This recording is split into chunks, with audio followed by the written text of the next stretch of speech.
سبيلي أدعو إلى الله على بصيرة أنا ومن اتبعني وسبحان الله وما أنا من المشركين. السلام علیکم ورحمۃ اللہ وبرکاتہ. الحمد للہ رب العالمین والصلاة والسلام علی رسولہ الامین وبعد.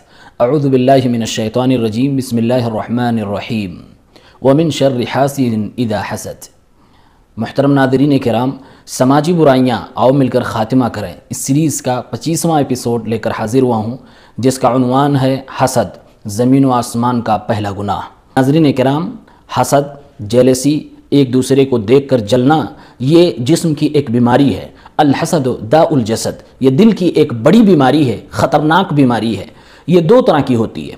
نمبر ایک کہ سامنے والے سے نعمت چھن جائے اور مجھے مل جائے.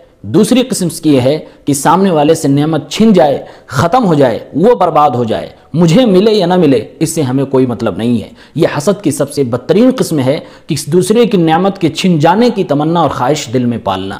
اسی کو جیلسی کہتے ہیں، اسی کو ایک دوسرے سے جلنا بھی کہتے ہیں. یقیناً حسد کرنے والا انسان بڑا بیوقوف ہوتا ہے اور ظالم ہوتا ہے، لیکن وہ شکل مظلوم کی بنائے رکھتا ہے. اس کا ہمیشہ خود کا نقصان ہوتا ہے. کبھی بھی یہ سامنے والے کا کچھ بگاڑ نہیں سکتا ہے، بس اپنے آپ کو غموں میں پالتا ہے، مصیبتوں میں پالتا ہے اور خود اللہ رب العالمین کے عذاب کا مستحق بن جایا کرتا ہے. یہی وہ پہلا گناہ ہے جو آسمان میں اللہ رب العالمین کی نافرمانی کا سبب بنا تھا، اور یہی وہ پہلا گناہ ہے جو اس زمین پر اللہ رب العالمین کی نافرمانی کا سبب بنا تھا. آسمان میں ابلیس نے آدم علیہ السلام سے حسد کیا تو وہ راندہ درگاہ ہو گیا، شیطان رجیم بن گیا، اور زمین پر آدم کے بیٹے قابیل نے اپنے سگے بھائی حابیل سے حسد کیا، دشمنی کی، جس کی وجہ سے اس نے خود کے بھائی کو قتل کر ڈالا اور قیامت تک آنے والے ہر قتل کا گناہ کا وہ مستحق اور حقدار ٹھہرا.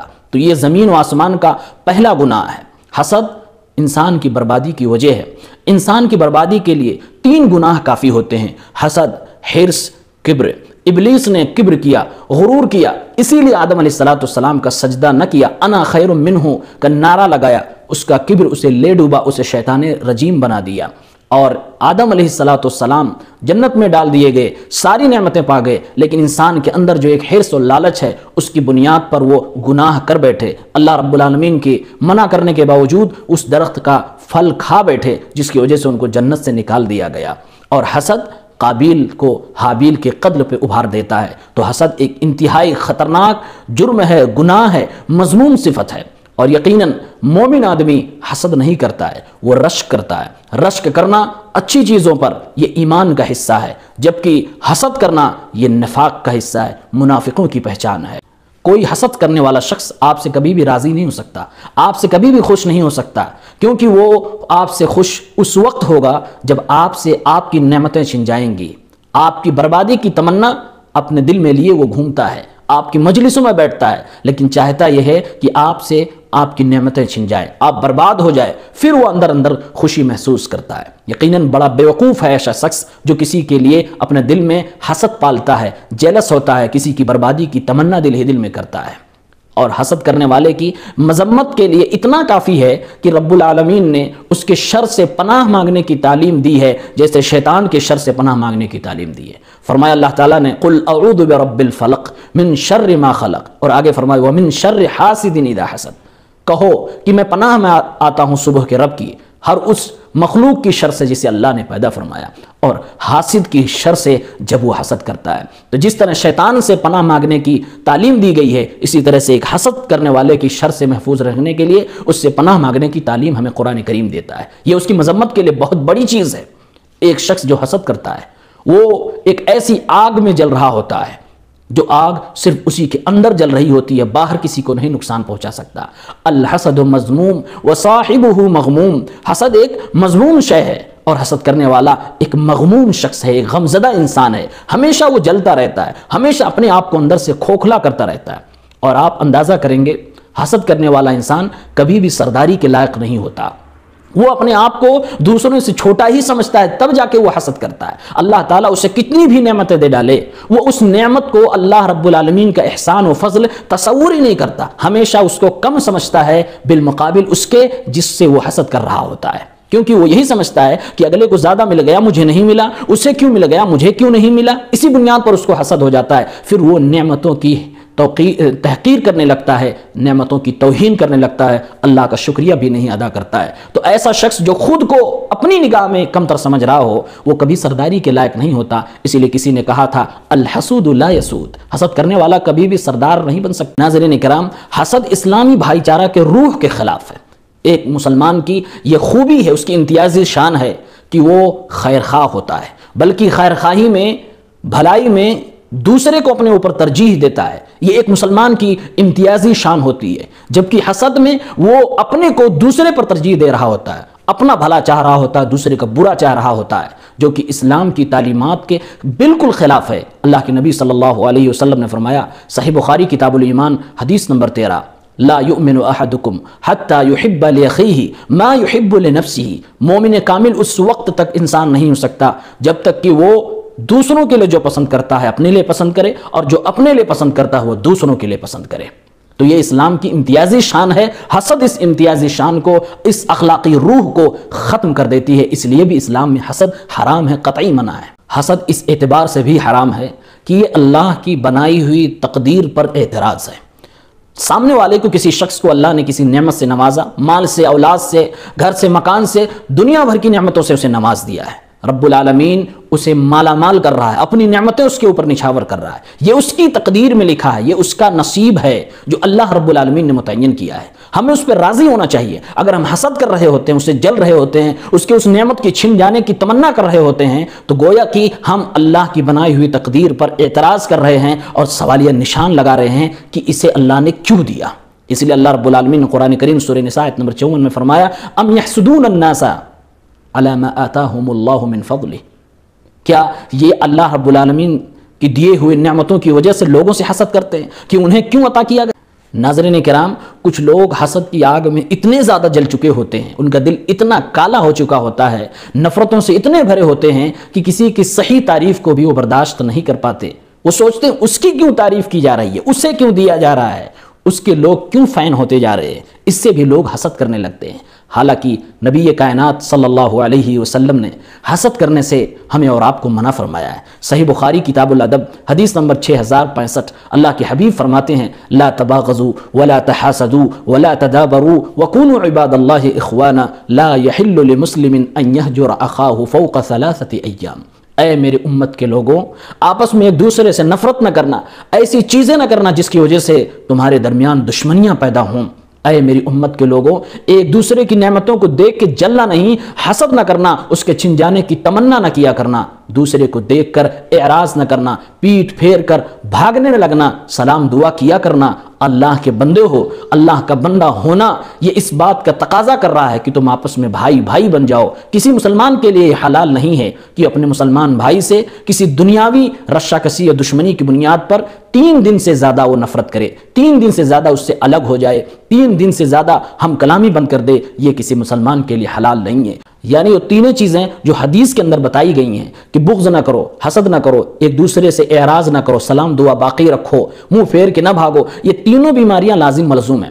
کیوں؟ حسد کرنے والا بغض بھی کرے گا، وہ دیکھ کر آپ کو چہرہ بھی پھیر لے گا، آپ کے خلاف دشمنی بھی دل میں پالے گا۔ اس لیے فرمایا گیا حسد نہ کیا کرو، حسد آپ کو جلا کر راکھ کر دے گی۔ حسد وہ بری خصلت ہے جو یہودیوں کے اندر کوٹ کوٹ کر بھری تھی۔ وہ اللہ کے نبی صلی اللہ علیہ وسلم کو ایسے جانتے تھے کہ یہ نبی ہیں، پیغمبر ہیں، سچے ہیں، جیسے اپنے بچوں کو، اپنی اولاد کو پہچانتے تھے، لیکن پھر بھی اللہ کے رسول پر ایمان نہیں لاتے تھے۔ قرآن کریم سورہ بقرہ آیت نمبر 109 میں اللہ رب العالمین نے فرمایا، وَدَّ كَثِيرٌ مِّنْ أَهْلِ الْكِتَابِ لَوْ يَرُدُّونَكُم مِّن بَعْدِ إِيمَانِكُمْ كُفَّارًا حَسَدًا مِّنْ عِندِ أَنفُسِهِمْ۔ یہ لوگ حق کے واضح ہو جانے کے بعد، یہ جان لینے کے بعد کہ آپ ہی صحیح پیغمبر ہیں، آپ ہی آخری رسول ہیں، اس کے باوجود وہ چاہتے ہیں کہ آپ کی امتی اور آپ دوبارہ کفر کی طرف چلے جائیں، کافر ہو جائیں، برباد ہو جائیں، کفر کی دلدل میں چلے جائیں۔ وجہ ہے کہ یہ اپنے دلوں میں آپ کے خلاف حسد پالے بیٹھے ہیں، مسلمانوں سے حسد کرتے ہیں، مسلمانوں سے جلتے ہیں۔ تو حسد کرنا یہ یہودیوں کی خصلت ہے، یہ مسلمانوں کا شیوا نہیں ہے۔ مسلمان حسد نہیں کرتا ہے، مسلمان رشک کرتا ہے، یعنی مسلمان کسی کی نعمت کو دیکھ کر جلتا نہیں، وہ یہ نہیں سوچتا کہ اللہ اس سے چھین لے۔ مسلمان یہ کہے گا، اے اللہ مجھے بھی ایسے ہی عطا فرما دے جیسے میرے بھائی کو عطا کیا، تاکہ میں بھی اس کی طرح سے نیکیوں میں بڑھ چڑھ کر حصہ لے سکوں۔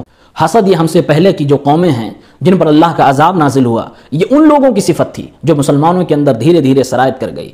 ترمذی کتاب صفت القیامت والرقائق والورع حدیث نمبر 2510، اللہ کے رسول صلی اللہ علیہ وسلم نے فرمایا دب الیکم داء الامم قبلکم الحسد والبغضاء هي الحالقہ لا اقول تحلق الشعر ولكن تحلق الدین۔ فرمایا اللہ کے رسول صلی اللہ علیہ وسلم نے کہ تم سے پہلے کی جو امتیں تھیں ان میں سے کچھ برائیاں، کچھ بیماریاں تمہارے اندر دھیرے دھیرے سرایت کر گئی ہیں، وہ ہے حسد اور بغض، نفرت کرنا، دشمنی کرنا، ایک دوسرے کی نعمت کو دیکھ کر جلنا، حسد کرنا۔ یہ حسد و بغض، یہ جلن، یہ جیلسی، یہ برائیاں تمہارے نام اعمال کو ایسے ہی صاف کر دیں گے نیکیوں سے جیسے کہ استورا تمہارے سر سے بال کو صاف کر دیتا ہے۔ اور سنو، لا تدخلوا الجنت حتی تؤمنوا ولا تؤمنوا حتی تحابوا، جنت میں اس وقت تک نہیں جا سکتے جب تک کہ ایمان والے نہ بن جاؤ، اور ایمان اس وقت تک مکمل نہیں ہو سکتا جب تک کہ آپس میں ایک دوسرے سے محبت کرنے لگو۔ اولا انبئکم بما یثبت ذلک لکم، کیا میں تمہیں وہ چیز نہ بتاؤں جس کی وجہ سے تمہارے درمیان محبت قائم و دائم رہے گی؟ افشوا السلام بینکم، مسلمان ہو آپس میں ایک دوسرے کو سلام کیا کرو۔ محترم ناظرین کرام، ہم اپنے سماج کے اندر کچھ اہل خیر کو دیکھتے ہیں کہ وہ نیکیاں کماتے ہیں۔ کوئی مالدار ہے تو وہ اللہ کے راہ میں خرچ کر کے نیکیاں کما رہا ہے، کوئی علم والا ہے تو لوگوں کو اللہ کی طرف بلا کر، دعوت دے کر، ان کی گائیڈ کر کے دنیا و آخرت ان کی سنوار رہا ہے، نیکیاں کما رہا ہے۔ ہمارے دل میں بھی یہ آتا ہوگا کہ ہمیں بھی یہ چیزیں مل جاتی، علم، دولت، مال مل جاتا تو ہم بھی نیکیاں کماتے۔ تو کیا یہ سوچ ہمارے دل میں اگر پیدا ہو جا رہی ہے تو کیا ہم حسد کی بیماری میں گرفتار ہو گئے؟ کیا ہم حسد کرنے لگے؟ نہیں۔ آئیے اس سوال کا جواب ہم ایک حدیث کی روشنی میں تلاش کرتے ہیں۔ صحیح بخاری کتاب الزکات حدیث نمبر 1409، اللہ کے رسول صلی اللہ علیہ وسلم نے فرمایا لا حسد الا فی اثنتین، رجل آتاہ اللہ مالا فسلطہ علی ہلاکتہ فی الحق، ورجل آتاہ اللہ حکمتا فہو یقضی بہا ویعلمها، ایک ایسا شخص جس کو اللہ نے دولت سے نواز رکھا ہے، پھر اسے توفیق دے رکھی اللہ رب العالمین نے کہ وہ اس کو اللہ کے راستے میں، سچے راستے میں خرچ کرتا ہے، اور ایک وہ شخص جس کو اللہ نے علم و حکمت، قرآن و سنت کا علم دے رکھا ہے جس سے وہ لوگوں کے فیصلے کرتا ہے، لوگوں کو صحیح باتیں رہنمائی کرتا ہے، بتلاتا ہے۔ تو یہ دو ایسے شخص ہیں جن سے آپ رشک کر سکتے ہو، یعنی یہ تمنا کر سکتے ہو اے اللہ مجھے اس کی طرح مال عطا فرما دے، اے اللہ مجھے اس کی طرح علم عطا فرما دے تاکہ میں بھی لوگوں کو اس طرح سے گائیڈ کر سکوں، لوگوں کی اسی طرح سے مدد کر سکوں۔ تو اس کی نعمت کو زائل ہونے کی بد دعا کیے بغیر یہ صرف چاہنا کہ اے اللہ مجھے ان کی طرح عطا فرما دے، یہ حسد نہیں ہے، اس کو رشک کہتے ہیں، عربی میں غبطہ کہتے ہیں، اور یہ جائز ہے۔ اللہ کے نبی کہتے ہیں لا حسد الا فی اثنتین۔ تو ہمیں معلوم یہ ہوا کہ حسد ایک خطرناک بیماری ہے، یہ ایک طبعی بیماری ہے، انسان کے اندر فطرتاً ڈالی گئی ہے، عام طور سے انسان اس کا شکار ہو جاتا ہے۔ ما خلا جسد من حسد، کوئی بھی انسان شاید حسد کی بیماری سے پاک ہو۔ فرق یہ ہوتا ہے کہ اچھے لوگ، شریف لوگ، نیک لوگ اس حسد کی بیماری کو ختم کر دیتے ہیں، دل سے اس کو کریت کر نکال دیتے ہیں، اسے چھپا لیتے ہیں، اپنے زبان، اپنے کردار سے اس کو ظاہر نہیں ہونے دیتے ہیں، اور جبکہ بدتمیز لوگ، شریر لوگ، خراب فطرت کے لوگ اس کو ظاہر کر دیتے ہیں، زبان سے غیبت کرنے لگیں، برائیاں کرنے لگیں، کچھ ایسی حرکتیں کرنے لگتے ہیں جس سے ان کا حسد باہر نکلنے لگتا ہے۔ تو ضرورت اس بات کی ہے کہ ہم اپنے دلوں کو صاف رکھیں، اپنے دلوں کو پاک رکھیں۔ اگر فطری طور سے دل میں ایسی کوئی بات آ جائے تو اس کو ختم کرنے کی کوشش کریں، اللہ رب العالمین انشاءاللہ اس پر گناہ نہیں دے گا۔ اللہ سے دعا ہے پروردگار عالم ہمیں اور آپ کو حسد، بغض، کینہ، کپٹ اور نفرت و دشمنی جیسی خطرناک دلی بیماریوں سے محفوظ رکھے۔ آمین یا رب العالمین۔ وآخر دعوانا ان الحمد للہ رب العالمین، والسلام علیکم۔